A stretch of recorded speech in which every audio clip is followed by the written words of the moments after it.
Bonjour à tous. L'AVC au sens large du terme est une affection assez courante. En effet, elle est la première cause d'handicap et la troisième cause de décès chez l'adulte. Les facteurs prédisposants sont l'âge, le sexe, plus fréquent chez l'homme que chez la femme, les antécédents cardiovasculaires ainsi que les facteurs aggravant ceux-ci, comme le tabagisme ou le diabète.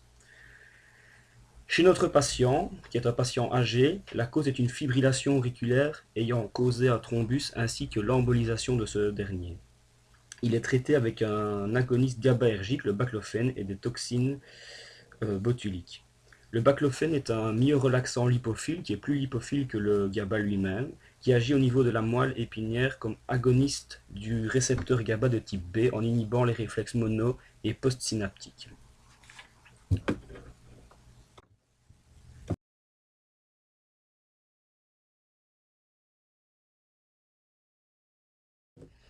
Le processus physiopathologique est le suivant.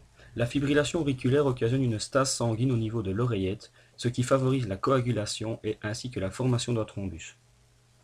Lors d'une fibrillation auriculaire ultérieure, un embole se détache et va obstruer l'artère sylvienne gauche. Cette obstruction cause une ischémie de la zone concernée, une nécrose de liquéfaction et une perte de fonction.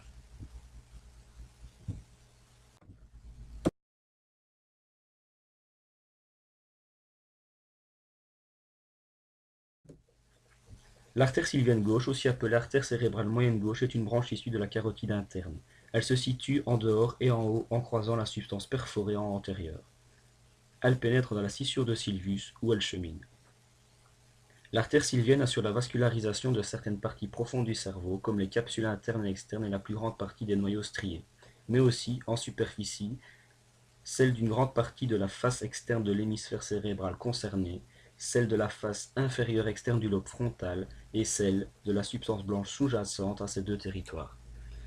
Comme on peut le voir sur l'image du dessous, elle est en relation via la communicante postérieure avec le tronc basilaire.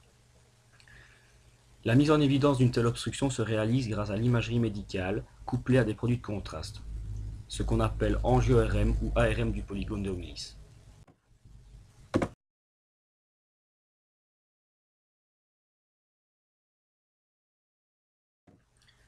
Le faisceau pyramidal constitue les axones descendants des neurones moteurs corticospinaux.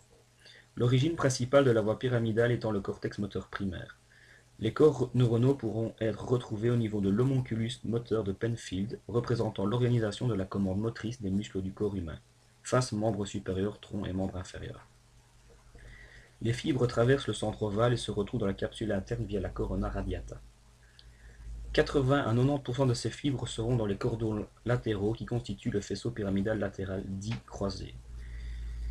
Il fait une décussation pyramidale dans la partie inférieure du pont, au niveau bulbaire. Les 10 à 20% restants seront dans les cordons antérieurs, dits directs ou faisceau pyramidal antérieur. Le faisceau latéral se projette principalement sur les neurones moteurs responsables des parties distales des membres, rôle dans la motricité fine. Les fibres du membre inférieur sont latérales et celles du bras, médiales. Les faisceaux antérieurs se projettent surtout sur les neurones à destination du tronc et des membres, proximaux. Ils ont un rôle dans la posture. Les fibres croisent la ligne médiane dans la moelle approximativement au niveau cible pour se projeter sur la corne antérieure du côté opposé.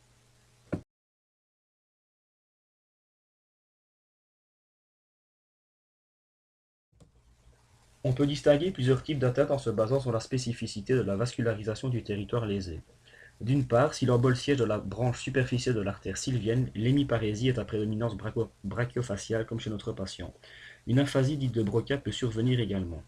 En effet, une atteinte de l'aire de Broca provoque une atteinte motrice du langage. Il faut distinguer cette dernière de l'aphasie de Wernicke, qui touche non plus la production, mais l'élaboration du contenu verbal, qui est alors incompréhensible. On parle alors de parésie et d'hémiparésie contralatérale. D'autre part, si l'embole siège dans les branches perforantes ou profondes, l'hémiplégie est globale et contralatérale au côté lésé. Il est utile de distinguer l'hémiparésie et l'hémiplégie. Elles se distinguent respectivement par la capacité ou non pour le patient à mobiliser son membre.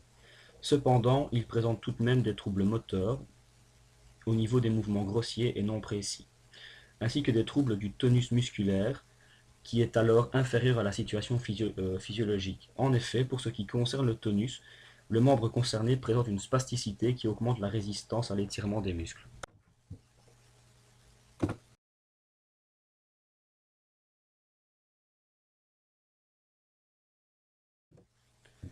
Bien que cet aspect est peu important dans ce type d'atteinte, il est cependant utile de l'aborder.